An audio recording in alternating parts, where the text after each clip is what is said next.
Okay, another video after na trim siya. So muna siya ang result.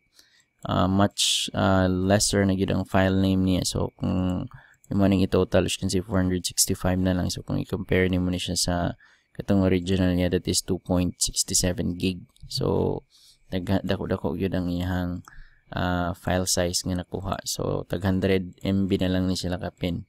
So kung i-view nimo ang video, so kita na akong quality, okay man pud siya. So kani human naman ni siya nako-upload, so dili na ako na siya i-re-upload utro. So ako na lang ipakita sa inyo kani is pwede pa nato siya i-import na nato na siya diretso dito sa diri. So kung i-import nato siya, mas paspas na ni siya ma-import kay kuan naman dali naman siya. Mas gamay naman ang file size. So i-open na to.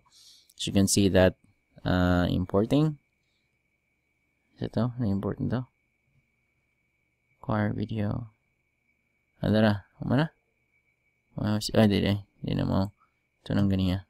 So, import again. So, I don't know kung ma-import niya siya kaya nag-record pangod ko.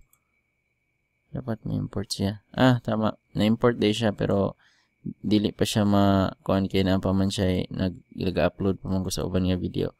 So, muna yung problema sa Zoom is that you have to wait for the any queued task. Kung naka-upload ka, mag-import na po ka, you have to wait for the next for the other task to finish.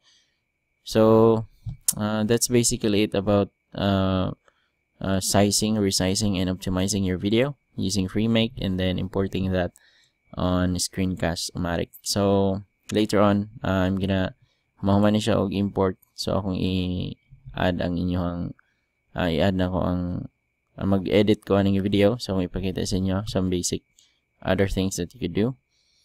Okay, so that's it for now and have a great day.